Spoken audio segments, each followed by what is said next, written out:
This is a poem dedicated to the man who rolled down his driver's side window downtown to call me the N-word on a sunny day. To the lady in the Safeway elevator who asked me how I got my hair to look like this. To the boy with the Police Lives Matter bumper sticker. And to the girl who said I'm smart for a black girl. Allow me to introduce myself. See, I hail from a land where the sidewalks are muddy, yet people walk barefoot. This is Ethiopian, baby. Coffee beans and mangoes, baby. Must you know, I belong to a dynasty. A rich lineage of warriors and royalty, so the sons and daughters of my sons and daughters are destined to be kings and queens, rightfully so. To the girl sitting behind me during a STEM presentation who began to undo my twists, and the fact that I can't get my hair done at the salon down the street or anywhere within a 10-mile radius of my home. European beauty standards are manipulative and difficult to uphold. To the kid who asked my sister for the N-word pass, and the child who concluded our childhood conversation with, "At least I'm not the color of poo." This exploitation of a word with such power is becoming dangerous. Children who harbor such thoughts can amplify the world's discord. To my father, when he asked me to accompany him to a local house, because they wouldn't be as frightened if I was waiting behind the front door.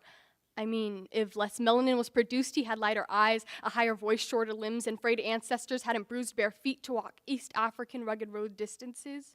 Maybe their bones wouldn't quiver, their eyes wouldn't shudder, and their hands wouldn't stutter to open the door. But his 15-year-old, wide-hip, darker-skinned, braided-hair daughter would easily appease the light eyes of light-skinned people.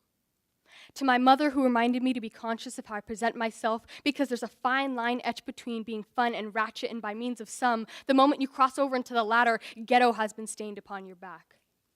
To the several middle-aged women in my lifetime who've pointed out the uncanny resemblance between my younger sister and I and Obama's daughters, we look like them because we're the only things you've seen like them. Such lack of representation is suffocating. To the Middle Eastern boy who filled out African American on his standardized tests and college apps, when did using my race for conveniency become as effortless as switching a light on and off? When does the light turn off? To men who prefer lighter-skinned women, does my embodiment of an ebony empress's mind, body, and soul intimidate you? Brown skin and black, baby, this right here is milk laced with honey, honey. To those who've entitled themselves the founders of modern-day millennial culture, and those who fell in love with rooted African culture only after seeing Black Panther and proceeded to report to me that they did indeed see Black Panther, Black is and has been soul, R&B, rap, trap, funk, hip-hop, pop, and rock. What do you do when the cultural appropriation of your roots and blood goes unnoticed? To the boy in my third period who asked me why Black people are commonly late to events, and the girl in sixth who wondered why so many Black women wear artificial hair, being the sole spokesperson for your entire race at any given time can convert you into a liable misconceptionist. I feel your eyes on me. As we learn about slavery and Jim Crow and I become apprehensive, I'm guessing a certain symptom of something unknown. To the miss who refused to receive assistance from my mother by virtue of her complexion, to inferiority complexes composed upon statistics, to whomever turned the OK sign into a WP for white power, to the prison industrial system. My skin, their skin, and our skin is 1/16 of an inch, yet has managed to infiltrate moral judgments, justice systems, and institutionalized racism. This relative deprivation is tiring.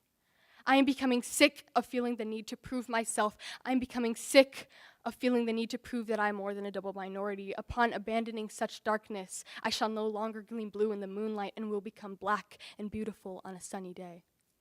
Finally, to the teacher who calls out last names from the roster when taking attendance and skips over mine, and to those who repeatedly fail to pronounce my last name after I've not only shortened it, yet taught it to them as well, I've noticed it looks tricky. But I've had enough time to memorize yours and know damn well you can enunciate Schwarzenegger, so get it right. It's Yezalaleul.